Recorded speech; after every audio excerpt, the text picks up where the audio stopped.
एक दिन में नहीं होगा, लगे रहेंगे तो एक दिन जरूर होगा। इसी माइंडसेट के साथ, इसी कोटेशन के साथ आइए फिर से स्टार्ट करते हैं एक बार फिर R D Sharma objective mathematics की सीरीज़ का एक नया पार्ट, जिसमें हम क्वेश्चन नंबर 25 से क्वेश्चन नंबर 35 तक के सभी क्वेश्चंस के सॉल्यूशन को आपके सामने रखेंगे। You can practice and if there is any doubt you can comment down below. आइए बच्चों स्टार्ट करते हैं क्वेश्चन नंबर 25 से। 25 क्वेश्चन में क्या कहते हैं आइए देखते हैं। From 50 students taking examination in mathematics, physics and chemistry, 37 passed mathematics, 24 passed physics and 34 chemistry. At most 19 passed maths and physics, at most 29 passed maths and chemistry, and at most 20 passed physics and chemistry. The largest possible number that could have passed all three examinations is. तो यहाँ पे बात हुई तीन तरह के examinations की, और वो क्या क्या थे? मैथमेटिक्स, जो कि दिया 37 स्टूडेंट्स ने पास किया, ओके। उसके बाद बात हुई फिजिक्स की। फिजिक्स को पास किया गया कितने स्टूडेंट्स के द्वारा? 24। और फिर केमिस्ट्री, केमिस्ट्री 43 स्टूडेंट्स ने पास किया। आइए एक बार इन सभी के लिए एक वेन डायग्राम तैयार करते हैं। वेन डायग्राम बना लेते हैं, उससे क्वेश्चन को सोल्व करना बड़ा ही ईजी हो जाता है और वो हमारा शॉर्ट रूप में वर्क करता है। देखिएगा, मान लिया जाए इसमें ये मैथ्स है, ये फिजिक्स है और ये केमिस्ट्री का बॉक्स है। अब ये कहते हैं कि वो लार्जेस्ट पॉसिबल नंबर बताइए जो सब that could have passed all three examination. ऐसे कितने स्टूडेंट हो सकते हैं मैक्सिमम जिन्होंने मैथ्स, फिजिक्स और केमिस्ट्री तीनों एग्जाम्स को पास किया है? तो तीनों का इंटरसेक्शन पार्ट हमने एक्स मान लिया कि एक्स हो सकता है। उसके बाद ये कहते हैं, यहां पे वापस चलते हैं क्वेश्चन में उल्टा के, ये देख 20 पास फिजिक्स एंड केमिस्ट्री। फिजिक्स और केमिस्ट्री का कॉमन पार्ट ये वाला है, फिजिक्स और केमिस्ट्री का कॉमन पार्ट ये वाला है। ये कहते हैं 20 ने पास किया, 20 में से एक्स तो ये आ गए, बाकी कितने बचे? 20 माइनस एक्स इस पार्ट के अंदर। उसके बाद हम और पढ़ते हैं, इसमें कहा गया है कि 29 पास मैथ्स एंड केमिस्ट्री। मैथ्स और केमिस्ट्री को 29 ने पास किया, यहां पे आ जाएगा 29 माइनस एक्स। एक्स तो वहां ही गया था, टोटल 29 होना चाहिए इस पार्ट के अंदर, इस बॉक्स के अंदर। उसके बाद 19 पास्ड मैथ्स एंड फिजिक्स। 19 ने फिजिक्स और मैथ्स को पास किया, तो 19 माइनस एक्स यहां आना चाहिए, क्योंकि ये वाला जो पार्ट है वो रिप्रेजेंट करता है फिजिक्स और मैथ्स के कॉमन पार्ट। अब मैथमेटिक्स टोटल 37 ने पास किया था, यानी कि मैथ्स का जो सर्कल है वो उसमें टोटल 37 आने चाहिए। 37 में से कुछ पार्ट भरे हुए भी हैं, तो यहाँ कितने आएंगे उसको एक बार देख लेते हैं। इस पार्ट में कितने आएंगे वो देख लेते हैं एक बार। हमारे पास टोटल 37 है, उसमें से माइनस कर देना है इन सभी को ऐड करके, यानी कि 19 minus x plus 29 minus x को ऐड करके हमें 37 में से माइनस कर देना है। तो इस पार्ट ओनली मैथमेटिक्स के हमारे पास नंबर आ जाएंगे। तो 37 माइनस इस एक्स से ये एक्स कैंसिल हो गया, यहाँ पे हमें मिला 9 9 18 48 माइनस एक्स। इसे हम लिख सकते हैं x माइनस 48 प्लस 37, जो कि हमें मिलेगा x माइनस 11। यहाँ पे कितना आ जाएगा अब इस वाले बॉक्स में? यहाँ पे अब हम फिल कर सकते हैं x माइनस 11। उसके बाद फिर से एक बार देखते हैं, फिजिक्स टोटल 24 ने पास किया था, तो इस पार्ट में कितना आएगा वो देख लेते हैं एक बार। इस पार्ट में आ जाएगा 24 माइनस, इन सभी को ऐड कर दो, 19 minus x plus 20 minus x.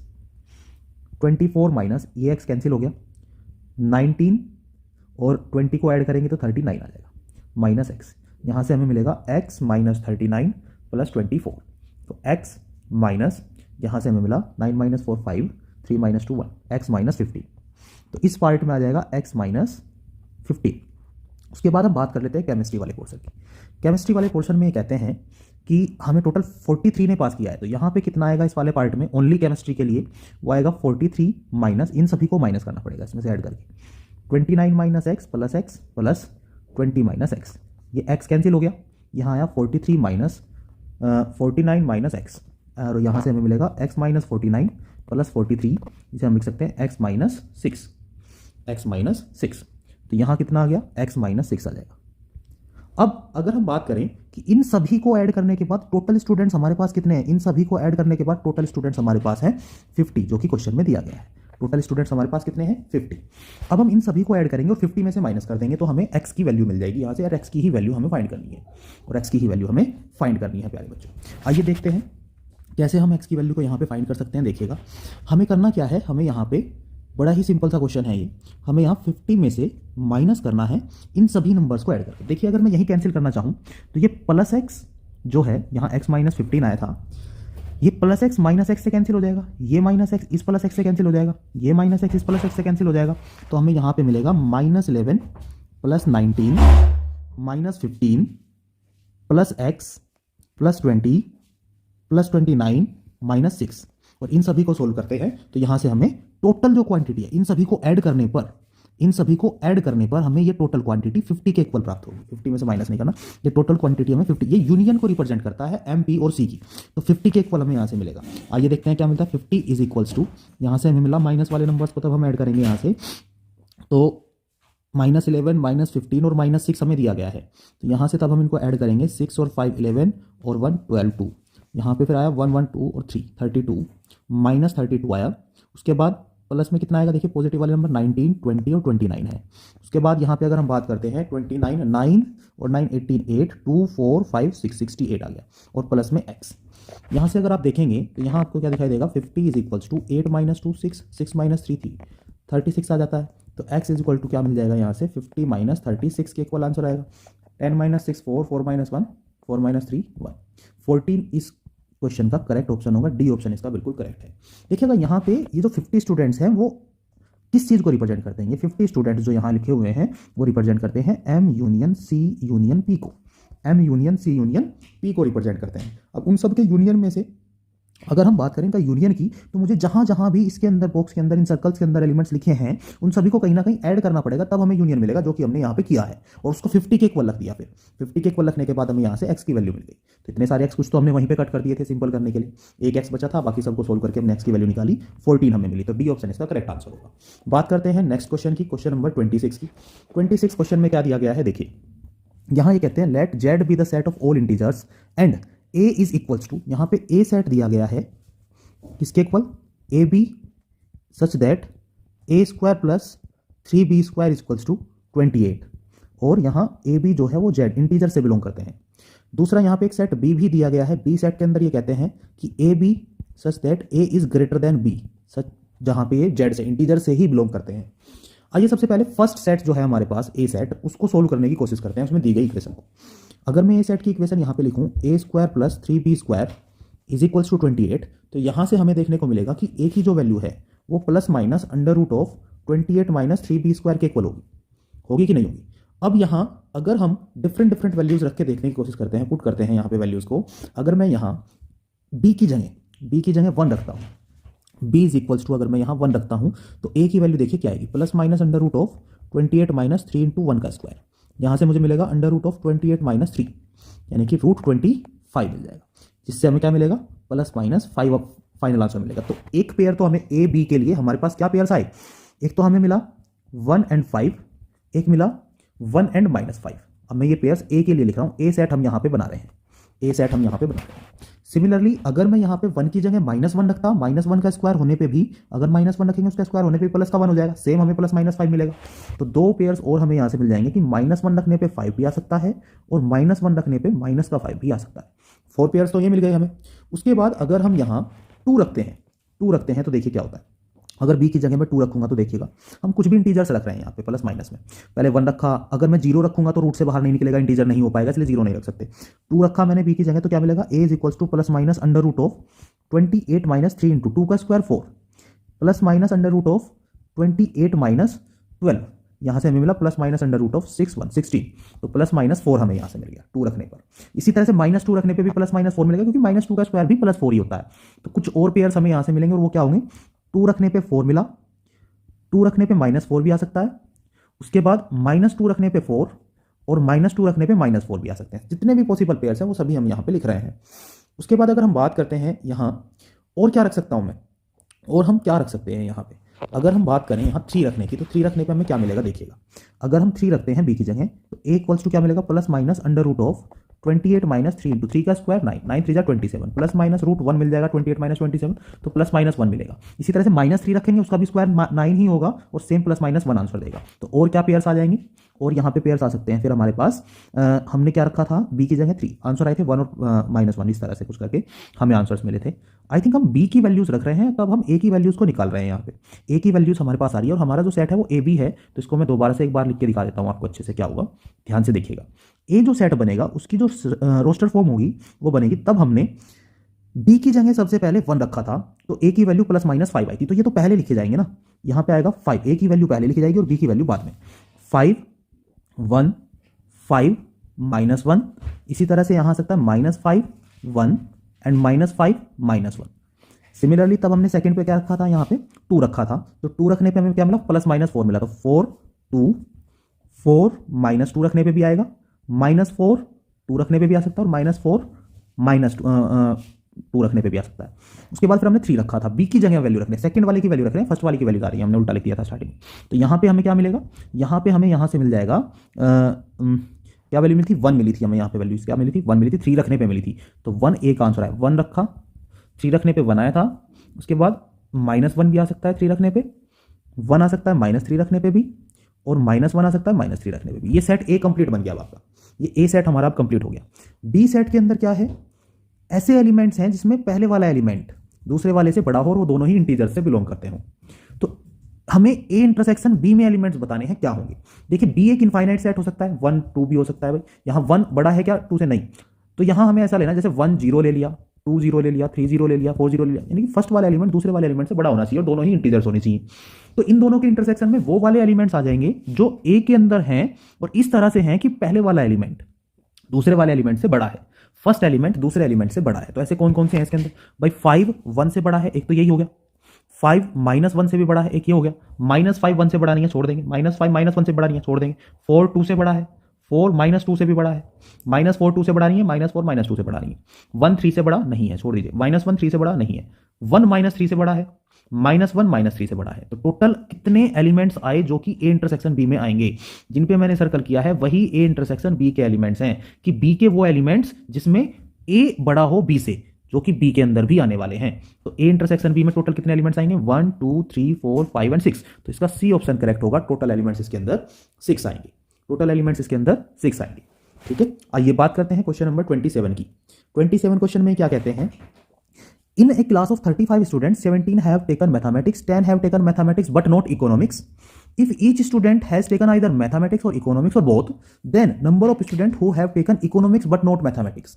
ये कहते हैं कि एक क्लास में 35 स्टूडेंट्स हैं, अब उनमें से कुछ ने तो मैथ्स लिया और कुछ ने लिया इकोनॉमिक्स। दोनों के लिए मैंने यहाँ पे वेन डायग्राम के लिए सर्कल बना दी, ये मैथ्स वाले हैं, ये इकोनॉमिक्स वाले हैं। 17 have taken mathematics, 10 have taken mathematics but not economics. भाई 10 तो ओनली मैथमेटिक्स वाले पार्ट में आएंगे, 17 ने मैथ्स लिया था, 10 यहां है, तो 7 ऐसे होंगे जिन्होंने मैथ्स और इकोनॉमिक्स दोनों लिया होगा। भाई ओनली मैथमेटिक्स वाले तो सिर्फ 10 है ना। अब ये कहते हैं कि इकोनॉमिक्स लेने वाले ऐसे कितने हैं जिन्होंने मैथ्स नहीं लिया है, इकोनॉमिक्स तो ली है लेकिन मैथ्स नहीं लिया है। अब टोटल स्टूडेंट्स ये इन सबको ऐड करके आ जाएंगे हमारे पास कि नहीं, और टोटल स्टूडेंट्स दिए गए 35 हमारे पास। दैट मींस मैं कह सकता हूं 10 + 7 + x इक्वल है 35 के, क्योंकि हर एक बच्चे ने कोई ना कोई सब्जेक्ट लिया है, या तो मैथ्स लिया है या इकोनॉमिक्स लिया है या दोनों लिए हैं। तो यहां से हम कह सकते हैं कि 17 + x इक्वल होगा 35 के, और x की वैल्यू यहां से निकल के आ जाएगी 35 - 17 and we get 18 as answer. तो सी ऑप्शन इसका करेक्ट होगा, सी ऑप्शन इसका करेक्ट होगा। 18 स्टूडेंट्स ऐसे होंगे जिन्होंने इकोनॉमिक्स तो ली होगी लेकिन मैथ्स नहीं लिया होगा, नॉट मैथ्स। ठीक है, मैथ्स नहीं लिया होगा। आइए बात करते हैं क्वेश्चन नंबर 28 की। 28 क्वेश्चन में 2 सेट दिए गए हैं, set A x y such that y is equals to 4/x है and x y x² + y² equal to 8। यहां पे हमें दिया गया है, देन ए इंटरसेक्शन बी 5 होगा क्या, ये हमें बताना है। Then second one is A intersection B contains 1 point only, 1 point आएगा क्या, और सी में यहां दिया गया है कि A intersection B contains 2 point only, 2 points रखता है क्या। आइए देख लेते हैं कैसे सोल्व करेंगे। देखिए इंटरसेक्शन की बात हुई है, तीनों ही ऑप्शंस में इंटरसेक्शन की बात हुई है। इंटरसेक्शन का मतलब होता है कॉमन एलिमेंट्स। अगर मैं कॉमन एलिमेंट्स की बात करता हूं तो इन दोनों इक्वेशंस को अगर मैं आपस में एक दूसरे के साथ सोल्व कर दूंगा तो दोनों के कॉमन पॉइंट्स मेरे पास आ जाएंगे, दोनों के ही कॉमन पॉइंट्स मेरे पास यहां पे मिल जाएंगे मुझे। आइए तो इक्वेशंस को एक बार सोल्व करके देख लेते हैं। y is equals to 4/x and x² + y² is equals to 8। देखिए ये कहीं ना कहीं अगर मैं y की वैल्यू फर्स्ट इक्वेशन से सेकंड इक्वेशन में पुट करता हूं तो दोनों कर्व्स के इंटरसेक्शन पॉइंट हमें मिलेंगे, और हमें इंटरसेक्शन पॉइंट ही, दोनों का इंटरसेक्शन ही हमें फाइंड करना है, यानी कि दोनों का कॉमन पार्ट ही हमें फाइंड करना है, और कॉमन पॉइंट्स वही होंगे जहां ये दोनों आपस में एक दूसरे को इंटरसेक्ट करेंगे। आइए तो देखते हैं फ्रॉम इक्वेशन फर्स्ट से तब हम वैल्यू पुट करते हैं y की सेकंड इक्वेशन में, तो हमें क्या मिलता है देखिएगा। तो यहां से हमें मिलेगा x² + y की वैल्यू हमने रख दी 4/x का whole square is equals to 8। Solve करेंगे तो यहां से मुझे मिल जाएगा x की पावर 4 + 4 का स्क्वायर 16/x² आने वाला था, तो हमने एलसीएम ले लिया इज इक्वल्स टू 8। तो यहां से हमें मिलेगा x की power 4 + 16 is equals to 8x²। x² को t मानेंगे तो इक्वेशन हमारी क्या बन जाएगी, इक्वेशन हमारी बन जाएगी t² t square plus 16 is equals to 8t। तब हमने क्या किया, एक्स स्क्वायर को टी माना। अब स्टैंडर्ड फॉर्म में हमारी जो इक्वेशन है वो आ गई है t square minus 8t plus 16 is equals to 0। इसके फैक्टर करेंगे तो हमें दो फैक्टर्स इसके मिल जाएंगे, क्या, T square minus 4t plus 16, 64 4 16 होते हैं ना, प्लस करके आ जाएगा। दो फैक्टर्स हमें यहाँ से मिलेंगे t minus 4 and t minus 4 is equals to 0। और यू कैन ऑल्सो से कि ये t माइनस 4 का स्क्वायर ही तो लिखा हुआ है, यहाँ पे t माइनस 4 का स्क्वायर ही तो लिखा हुआ है डायरेक्ट। यहाँ भी आप ये भी देख सकते हो कि t माइनस 4 का होल स्क्वायर, ये फैक्टराइज करके बिना देखें तो यहाँ से हमें t इज इक्वल्स टू 4 मिला। t हमने माना था एक्स स्क्वायर को, x square is equals to 4 में रखूंगा तो x की वैल्यू क्या आ जाएगी, प्लस माइनस 2 आ जाएगी। x की वैल्यू आ जाएगी प्लस माइनस 2। अब यहाँ x की दो वैल्यूज हमें मिली है तो y की भी दो वैल्यूज मिलेगी यहाँ रखने पे। तो दो पॉइंट्स ऐसे होंगे x और y के लिए जो a में भी होंगे और b में भी होंगे। तो हम कह सकते हैं कि a इंटरसेक्शन b में 2 कॉमन पॉइंट्स हैं। ठीक है, a intersection b contains 2 points only, 2 points होंगे इसके अंदर। या तो इसका सी ऑप्शन करेक्ट होगा, सी ऑप्शन इसका करेक्ट होगा। भाई x की दो वैल्यूज आई हैं तो यहाँ रखने पे या यहाँ रखने पे y की भी दो ही वैल्यूज मिलेंगी हमें। x की दो वैल्यूज आई हैं तो y की भी दो ही वैल्यूज मिलेंगे। दो ही पॉइंट ऐसे होंगे जो आपस में कॉमन होंगे, यानी कि ये कर्व इस कर्व को 2 पॉइंट पे कट करेगा सिर्फ। ठीक है, ओके। चलिए अब हम बात करते हैं नेक्स्ट क्वेश्चन नंबर 29 की। 29 क्वेश्चन में ये कह रहे हैं अगर हमें ए सेट दे दिया गया है x such that x is multiple of 4। A set के अंदर 4 के मल्टीपल्स हैं, यानी कि लिखा जा सकता है 4 है, 8 है, 12 है, 16 है, 20 है, 24 है, इस तरह से। उसके बाद बी एक सेट है, बी सेट के अंदर हमें दिया गया मल्टीपल ऑफ 6, यानी कि 6, 12, 6 है, 12 है, 18 है, 24 है, डॉट डॉट डॉट, इस तरह से। कहते हैं then A intersection B contains multiples of. A intersection B में क्या आएगा, देखिए ए इंटरसेक्शन बी में अगर हम यहाँ से लिखेंगे तो सबसे पहले कॉमन एलिमेंट 12 आ रहा है, फिर नेक्स्ट 24 आ रहा है। तो कहीं ना कहीं हम कह सकते हैं कि ये इन दोनों के एलसीएम के कॉमन मल्टीपल्स हैं। ठीक है, अगर हम 4 का और 6 का एलसीएम निकालेंगे तो 4 का और 6 का एलसीएम क्या आएगा। अगर इस तरह से हमें मल्टीपल्स दिए रहते हैं तो दोनों में हम एलसीएम फाइंड कर लेते हैं। एलसीएम ऑफ 4 एंड 6 अगर मैं यहाँ निकालूंगा तो 12 आएगा। तो ए इंटरसेक्शन बी में 12 के ही मल्टीपल्स होंगे, बी ऑप्शन इसका करेक्ट है। ठीक है, 12 के मल्टीपल्स होंगे, एलसीएम के मल्टीपल्स होते हैं, हमेशा याद रखिएगा। If we have a set having multiples of any number, another set having multiples of some other number, then we need to find elements in A intersection B, then we need to take LCM of both the numbers using in A and B. ठीक है, तो यहाँ A intersection B के elements आ जाएंगे कि उसके अंदर किस नंबर के मल्टीपल्स होंगे। इन दोनों का जो एलसीएम आएगा उनके ही मल्टीपल्स हमें ए इंटरसेक्शन बी के अंदर मिलने वाले हैं। ठीक है, तो 29 का बी ऑप्शन करेक्ट है। आइए बढ़ते हैं क्वेश्चन नंबर 30 की तरफ।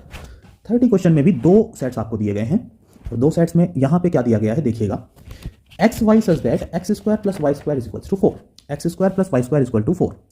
उसके बाद एक सेट बी दिया गया है जिसके अंदर है x square plus y square is equal to 9। और आई थिंक आप लोगों को ये पता होगा कि ये दो सर्कल्स हैं जिनका सेंटर ओरिजिन पे है। अगर मैं इनका ग्राफ प्लॉट करने की कोशिश करूंगा तो मुझे कुछ ऐसा मिलेगा ग्राफ, इन दोनों का ग्राफ मुझे कुछ ऐसा मिलेगा। एक सर्कल यहाँ होगा तो दूसरा सर्कल इसके बाहर होगा। ठीक है, इस तरह से हमें कोई दो सर्कल्स यहाँ पे मिल जाएंगे जिसमें एक की रेडियस 2 है और बड़े वाले की रेडियस कितनी है, 3 है। 2 का स्क्वायर और 3 का स्क्वायर 9 होता है। ठीक है, अब ये कहते हैं कि ए बी सी डी में से कौन सा ऑप्शन यहाँ पे करेक्ट होगा। अगर हम बात करें ए माइनस बी इक्वल होगा 5 के या नहीं, और ए माइनस बी इक्वल होगा 5 के या नहीं। चलिए मान लिया जाए ये जो 4 वाला है वो तो अंदर है और बी है बाहर, यहाँ पे इस तरह से ए माइनस बी, ये दोनों सेट के अंदर देखिए सेट रिप्रेजेंट करता है इस बाउंड्री को। अब इसमें तो माइनस करना संभव है ही नहीं, 5 के इक्वल होगी ऑब्वियस सी बात। अगर हम b में से a को माइनस करेंगे तो b के इक्वल आएगा क्या। अगर हम b में से a को माइनस करेंगे b के इक्वल आएगा क्या। यहां से हम अगर देखें हम ये भी कह सकते हैं कि a इंटरसेक्शन b 5 के इक्वल होगा या नहीं होगा। डी ऑप्शन में कहा गया है कि a इंटरसेक्शन b a के इक्वल आएगा क्या, a इंटरसेक्शन b a के इक्वल आएगा क्या। तो यहां मैं क्या कह सकता हूं कि b माइनस a इक्वल होगा b के या नहीं। अगर b में से मैं a को माइनस करूंगा तो b मिलेगा मुझे, क्योंकि कोई कॉमन एलिमेंट है ही नहीं इस बाउंड्री में और इस बाहर वाली बाउंड्री में कोई कॉमन एलिमेंट हमें दिखाई दे रहा है नहीं है। तो b माइनस ए b के इक्वल भी हो सकता है, या फिर मैं ये कह सकता हूं कि a का इंटरसेक्शन तब b के साथ करेंगे तो वो 5 के इक्वल आएगा, वो 5 के इक्वल आएगा, वो 5 के इक्वल आएगा, क्योंकि इन दोनों के अंदर तो कोई कॉमन एलिमेंट है ही नहीं, कोई कॉमन एलिमेंट है ही नहीं। या फिर मैं ये भी इसके अंदर प्रेडिक्ट कर सकता हूं कि a में से माइनस करेंगे b को तो a आएगा। क्यों आएगा, क्योंकि b में कोई भी ऐसा कॉमन एलिमेंट नहीं है जो a का हो। तो ये a and b are disjoint sets here. यहां पे a और b डिसजॉइंट सेट्स हैं जिनमें कोई भी कॉमन एलिमेंट नहीं है, तो b में से a को घटाएंगे तब b आएगा, इंटरसेक्शन 5 के इक्वल आएगा या a माइनस b a के इक्वल आएगा। तो इन तीनों ऑप्शंस में से जो हमें इन चारों में दिया गया है उसको हम सेलेक्ट कर लेंगे। यहाँ पे देखिए a माइनस बी 5 के इक्वल होगा क्या? नहीं, a माइनस बी तो a के इक्वल होगा, पहला ऑप्शन गलत हो गया। उसके बाद सेकंड की तरफ बढ़ते हैं, b माइनस ए बी के इक्वल होगा क्या? b माइनस ए बी के इक्वल होगा, बी ऑप्शन इसका करेक्ट है। ए इंटरसेक्शन बी 5 के इक्वल नहीं होगा, बिल्कुल गलत बात है। ए इंटरसेक्शन बी तो 5 के इक्वल होगा, कोई कॉमन एलिमेंट है ही नहीं इसके अंदर। उसके बाद ए इंटरसेक्शन बी ए के इक्वल होगा क्या? नहीं, वो तो 5 के इक्वल होगा, ए के इक्वल नहीं हो सकता। देखिए यहाँ पे ऐसा नहीं है कि कुछ एलिमेंट इनके अंदर लिखे हुए हैं, नहीं, सेट जो है वो इन इक्वेशंस को रिप्रेजेंट कर रहा है, एक्स और वाई की वो वैल्यूज जो इन बाउंड्रीज पे लाई करती हैं। ये जो वैल्यूज हैं जहां मैं रेड सर्कल बना रहा हूं, ये ए और बी के एलिमेंट्स हैं। इसी तरह के और बहुत सारे एलिमेंट्स यहाँ पे हो सकते हैं। तो ये बाहर वाले डॉटेड पॉइंट्स अंदर वाले डॉटेड पॉइंट्स के साथ तो बिल्कुल भी कॉमन पार्ट नहीं रखते हैं। क्या कोई एक्स और वाई की कॉमन वैल्यू आपको दिखाई दे रही है कि इसमें भी और इसमें भी हो? हाँ, अगर ये सर्कल इस तरह से कुछ बन जाते, ऐसा कुछ हो जाता कि ये ऐसे बन जाते, तो ये पॉइंट कॉमन हो जाता।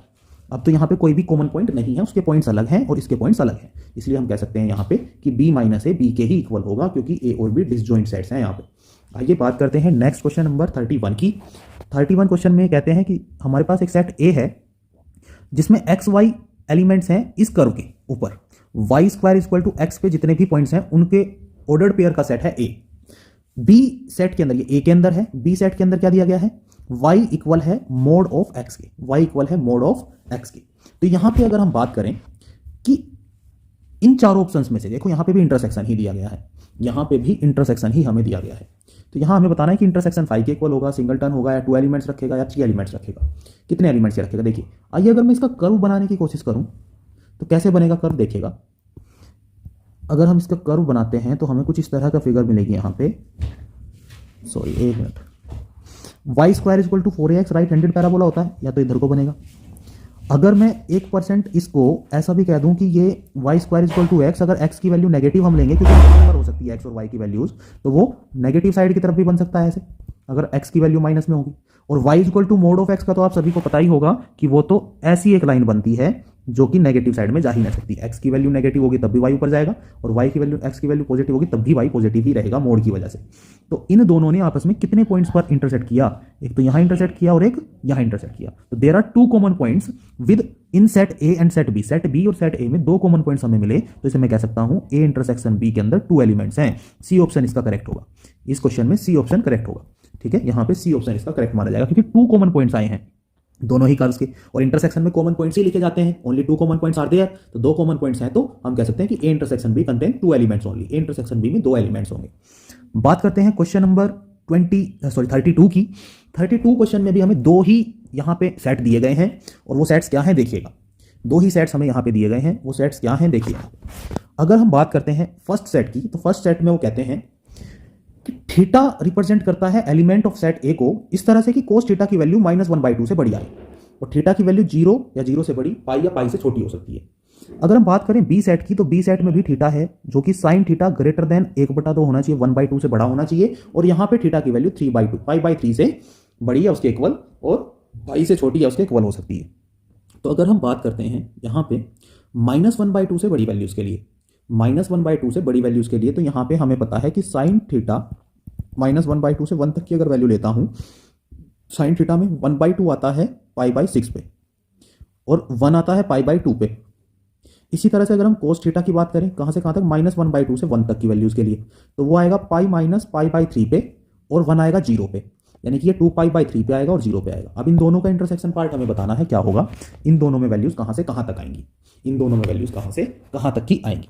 अगर हम बात करें यहां पे इन दोनों के कॉमन पार्ट की, तो आई थिंक आप लोग समझ पा रहे होंगे कि इसमें तो 0 से लगा के 2 पाई/3 तक है, और इसमें पाई/6 से लगा के पाई/2 तक है।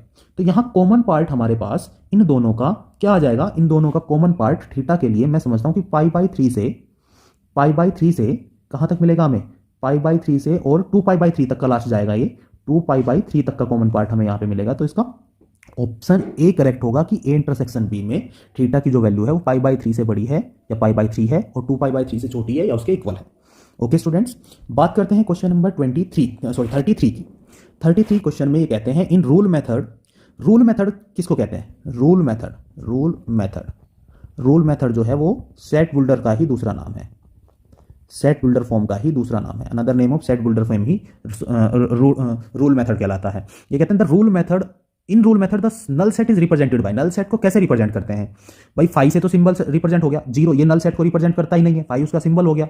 उसके बाद यहां x is equals to x, यानी कि 1 रखेंगे तो 1, 2 रखेंगे तो 2, ये भी नल सेट को रिप्रेजेंट नहीं करता। x is not equals to x, जो कि ऐसा कोई एलिमेंट है क्या जो खुद के इक्वल ना हो, ऐसा कोई भी एलिमेंट हमारे पास नहीं है। तो सेट बिल्डर फॉर्म में हम नल सेट को इसी से रिप्रेजेंट करते हैं, इसमें कोई भी एलिमेंट आएगा ही नहीं, यही यहां हमें सिर्फ कर्ली ब्रैकेट बना के देगा। ठीक है, तो इसमें हम नल सेट को सेट बिल्डर फॉर्म में इस तरह से इजीली लिख सकते हैं। ओके, तो इसका सी ऑप्शन करेक्ट होगा। क्वेश्चन नंबर 34 की तरफ पढ़ते हैं। 34 क्वेश्चन में हमें यहां कहा गया है A and B are two given sets, A और बी दो गिवन सेट्स हमारे पास हैं, then we need to find A intersection B का कॉम्प्लीमेंट किसके इक्वल होगा। आइए देखते हैं ए इंटरसेक्शन बी का कॉम्प्लीमेंट किसके इक्वल होगा। वेन डायग्राम बना के अच्छे से समझ में आएगा। देखिएगा, अगर मेरे पास ये कोई एक सेट दिया गया है जो यूनिवर्सल सेट को रिप्रेजेंट करता है, इसी के अंदर मेरे पास एक सेट ए है और एक सेट यहीं पे बी है। अब अगर हम बात करें कि ये सेट ए है और ये सेट बी है, तो इसमें अगर आपसे कोई पूछता है कि ए इंटरसेक्शन बी बताइए क्या होगा, ए इंटरसेक्शन बी तो होगा ये, और ए इंटरसेक्शन बी का कॉम्प्लीमेंट किसको रिप्रेजेंट करेगा, ए इंटरसेक्शन बी का कॉम्प्लीमेंट रिप्रेजेंट करेगा इस वाले पार्ट को। ए इंटरसेक्शन बी का जो कॉम्प्लीमेंट है वो और बाहर तक भी आ सकता है, कोई वो नहीं है कि बाहर नहीं निकल सकता, क्योंकि यूनिवर्सल सेट में से ही हम माइनस करेंगे कॉम्प्लीमेंट फाइंड करने के लिए किसी भी सेट का। तो ये ए इंटरसेक्शन बी को, ब्लैक वाला ए इंटरसेक्शन बी के कॉम्प्लीमेंट को रिप्रेजेंट करता है।